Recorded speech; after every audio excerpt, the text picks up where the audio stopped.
अस्सलाम वालेकुम। Standard 9 subject maths, हमारा लेसन नंबर 1 संख्या पद्धति।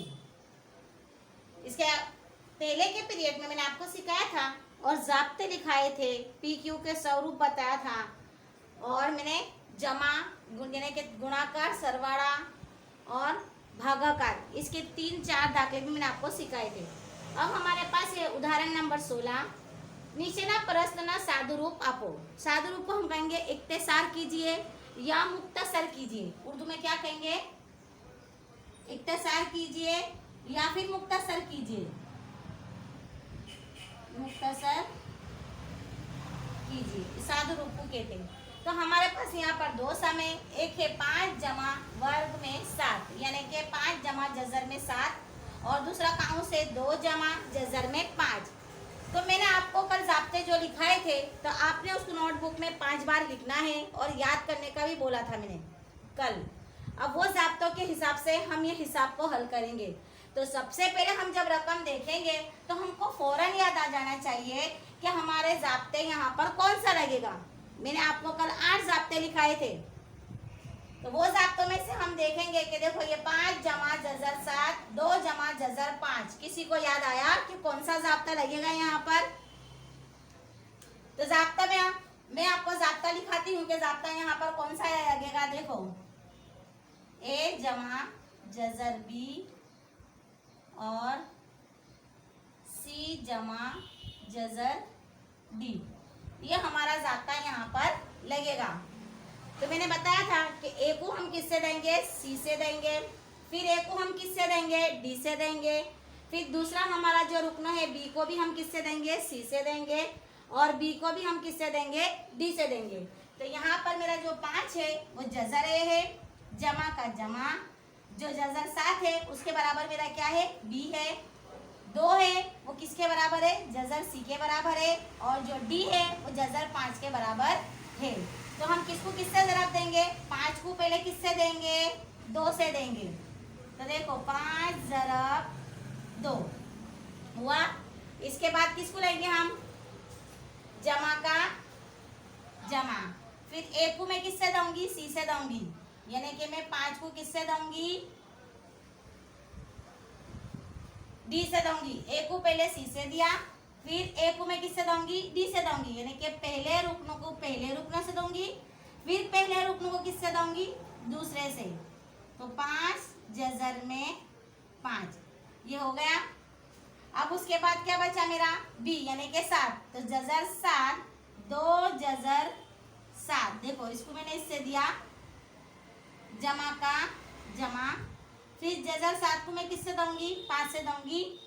तो जजर 7 ज़रब देना है बेटा। हाँ, आप लोगों को समझनी पड़े इसके लिए। 7 जजर जजर 5, क्योंकि अगर दोनों के बीच में निशान नहीं हो तो हमको क्या लगाना है? ज़रब लगाना है। चलो 5 दूनी 10, जमा का जमा। ये दोनों की ज़रब नहीं हो सकती है। क्यों नहीं हो सकती है? क्योंकि ये जजर में है और ये जजर के बाहर है। तो 5 जजर 5 जमा का जमा, इसकी भी दोनों की ज़रब होगी? नहीं होगी। क्यों नहीं होगी? कि ये जजर में है और ये जजर के बाहर है। तो इसको भी ऐसा कैसा। अब ये दोनों की होगी कि नहीं होगी बताओ? जजर 7 और जजर 5 की ज़रब होगी? तो हाँ होगी, क्योंकि दोनों अदद जो है वो काय में है? जजर में है। तो 7 पंचे 35, ये हमारा जवाब आ गया। वापस समझाऊं? देखो मैंने 5 को किससे दिया? 2 से दिया। 5 ज़रब 2।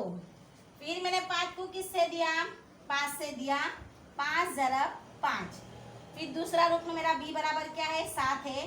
7 को मैं किससे दूंगी? 2 से दूंगी। तो 2 ज़रब 7 जमा का जमा। फिर 7 को मैं किससे दूंगी? 5 से दिया। तो 7 ज़रब 5 हो गया। ये दोनों की ज़रब की मैंने 5 दूनी 10। ये दोनों में ज़रब नहीं होगी क्योंकि एक अदद जजर में है और एक अदद जजर के बाहर है। इसके बाद है मेरा 2 ज़रब 7। तो ये भी नहीं होगा क्योंकि एक जमा में है, एक बाहर है और एक जजर में है। अब ये दोनों की होगी, क्यों होगी? क्योंकि दोनों अदद जो है वो काय में है, जजर में है। तो 7 पंचे 35, तो 10 जमा 5 जजर 5 जमा 2 जजर 7 जमा 35, ये हमारा हिसाब हल हो गया। अब इसके बाद हम दूसरा हल देखेंगे। जब आपको मैं जितनी भी मिसालें दिखा रही हूँ ये अपनी नोटबुक में उतारनी है, क्योंकि मैं आपको मश्क भी हल करवा रही हूँ और मिसालें भी हल करवा रही हूँ, तो इसलिए आपको ये सब अपनी नोट में उतारना है, और वो भी हेडिंग के साथ।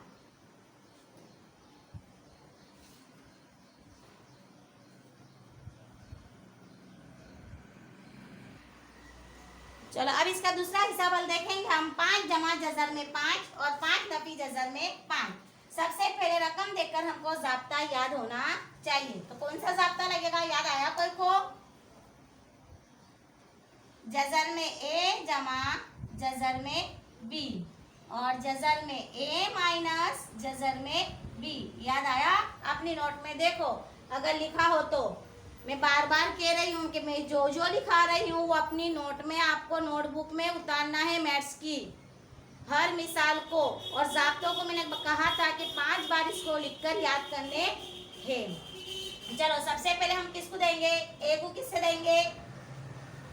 पहले रुकनों को पहले रुकनों से देंगे। तो 5 ज़रब 5 प्लस माइनस मिलके क्या हो जाएगा? माइनस होगा। अब ये 5 और ये 5 तो आपको समझनी पड़ेगी, तो 5 को 5 से दूंगी, तो मैं क्या करूंगी कि जजर 5 की कुव्वत कितनी रख दूंगी? 2 रख दूंगी। तो 5 5 25 हुआ, माइनस का माइनस। अब मैं क्या करूंगी कि 5 जब बाहर निकलेगा, इससे पहले भी हम कर चुके, तो 5 जब बाहर निकलेगा तो कितने हो जाएंगे? 5 1 5 होगा। तो 25 में से 5 जाएंगे तो कितने बचेंगे? कितने बचेंगे? 25 में से 5 जाएंगे तो 20 बचेंगे ने। देखो वापस समझाती हूँ। 5 प्लस जजर में 5, 5 माइनस जजर में 5। तो जाब्ता याद होगा तो फौरन हमको याद आ जाना चाहिए। मेरे को याद था, इसलिए ए प्लस जजर में बी और जजर में ए माइनस जजर में बी। पहले रुकनों को किससे दिया मैंने? पहले रुकनों से दिया। 5 को मैंने किससे दिया? 5 से दिया। और ये जजर 5 को भी मैंने किससे दिया? जजर 5 से दिया। तो 5 5 25, ये जजर में है तो जब बाहर निकलेगा तो 1 5 होगा, और दूसरा प्लस माइनस क्या हो जाएगा? माइनस होगा। तो 5 5 25, और ये 5 बाहर निकलेगा तो एक वक्त 5 होगा। 25 में से 5 जाएंगे तो कितने बचेंगे? 20। अब इसके बाद हम तीसरा देखेंगे। चलो तीसरा हम देखेंगे हिसाब हम कि जजर में 3 जमा जजर में 7 पूरे काउंस की कुव्वत कितनी? 2। यानी कि पूरे काउंस की कुव्वत यानी कि इसके ऊपर भी लागू है और इस पर भी लागू है। जाब्ता याद आया अपने को? मैंने आपको बताया था, इसके जाब्ते मैंने 2 लिखाए थे। नोट खोलो देखेंगे, एक नंबर 7 पर होगा और एक नंबर 8 पर होगा। दोनों जाब्ते अलग अलग है। मैंने पहले भी बोला था कि जो नंबर 8 का जाब्ता है उसके हिसाब से हम इसको हल करेंगे। तो जाब्ता अपने को 8वीं में भी ये था आपके पास, A square plus 2ab plus B square, जो बार बार 8वीं में आपके हिसाब की किताब में आता था। तो जाब्ता मेरा क्या आएगा? A square plus 2ab plus B square से अगर मैं हल करती हूँ तो भी मेरा जाब्ता होगा, यानी कि A square plus 2ab plus B square, इससे भी मैं हल करूंगी तो ये मेरा हिसाब हल होगा। तो ए बराबर कितना है? ये हमारे पास है ए है और ये हमारे पास है बी। तो ए बराबर कितना है? तो जजर में 3, लेकिन कुव्वत है यहाँ तो मैंने कुव्वत लगाई। प्लस का प्लस, सूत्र के हिसाब से यानी कि जाब्ते के हिसाब से मैं क्या रखूंगी? 2 रखा। ए बराबर कितना है? जजर में 3। बी बराबर कितना है? जजर में 7। प्लस का प्लस, फिर बी बराबर कितना है मेरे पास? जजर में 7, उसकी कुव्वत 2 हो गया। चलो मैंने इससे भी पहले बताया था कि जजर में कोई भी हो अदद और उसकी कुव्वत होए तो जब वो बाहर निकलेगा तो क्या हो जाएगा? 1 3 हुआ, प्लस का प्लस। अब इसको इससे ज़रब नहीं हो सकता है, लेकिन ये दोनों की तो ज़रब हो सकती है। तो 3 दूनी 3 7 21 हुआ, सूत्र ये 2 का 2, क्योंकि उससे ज़रब होगा नहीं, लेकिन ये दोनों ज़रब होंगे तो 3 साते 21। क्या हुआ? 3 साते 21 प्लस का प्लस 7 जब बाहर निकलेगा तो कितने 7 हो जाएंगे? एक 7 हो गया। अब ये और ये दोनों की प्लस करेंगे तो कितने होंगे? 7 में 3 10 हुआ, प्लस का प्लस 2 जज़र में 21। ये हमारा जवाब आ गया। देखो ज़ाब्ते मैंने 2 लिखाए थे, 2 ज़ाब्ते में से मैंने 8वें नंबर का ज़ाब्ता लगाया है a² plus 2ab plus b²। लेकिन मेरे पास यहाँ जज़र में है, इसलिए मैंने सब चीज़ें क्या रखी? जज़र में रखी।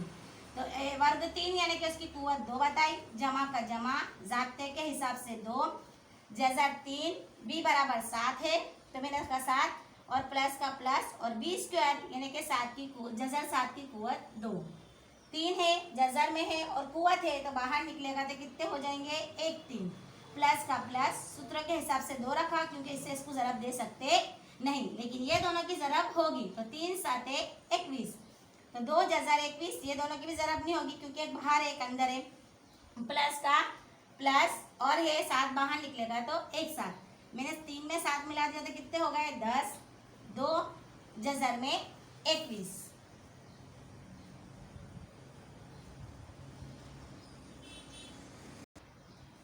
चलो इसके बाद हम देखेंगे चौथा हिसाब। जज़र में 11 माइनस जज़र में 7, कुछ याद आ रहा है? जज़र में 11 प्लस जज़र में 7। अब इससे पहले भी हम इसमें का हल कर चुके, एक प्लस में है एक माइनस में है, याद आया आपको? ज़ाब्ता कौन सा ज़ाब्ता है? जज़र में a जमा जज़र में b। यहाँ माइनस है तो यहाँ मैं माइनस रख देती हूँ, चलो। और दूसरा है जज़र में a प्लस जज़र में b, तो हम इसका क्या करते थे? एक प्लस में लेते थे और एक माइनस में लेते थे। तो 11 को 11 से लूँगी तो जब बाहर आएगा तो कितने होंगे? 1 11 होगा, प्लस माइनस माइनस ये 7 जब बाहर आएगा तो कितने 7 होंगे? 1 7। तो 11 में से 7 को माइनस करो, कितने बचेंगे? 4 बचेंगे। ये हो गया जवाब। ये हो गए हमारे मुख्तसर 4 हिसाब थे जो मैंने आपको हल करवाए। इसके बाद मश्क है, शायद मैं आपको होमवर्क में दे सकती हूँ, इसलिए मैं जितनी भी मिसालें, मैं बार बार कह रही हूँ कि मैं जितनी भी मिसालें दे रही हूँ वो अपनी नोटबुक में उतारेंगे, पूरा मुकम्मल अपने वीडियो देखकर उसको पहले उतारेंगे। तो 11 जज़र 11 माइनस जज़र 7 और 11 जमा जज़र 7। 11 को 11 से दिया तो बाहर निकलेगा तो 1 11 होगा, माइनस प्लस मिलाऊंगी तो माइनस, और ये 7 जब बाहर निकलेंगे तो 1 7 होंगे। 11 में से 7 जाएंगे तो कितने बचेंगे? 4। ये हमारा जवाब हुआ। इसके बाद इससे पहले हमने जमा के सीखे, नफ़ी के सीखे, ज़रब सीखा, सादुरूप, अब सादुरूप सीखा। अब इसके बाद हम देखेंगे छेदन और समीकरण, वो भी बहुत इजी है।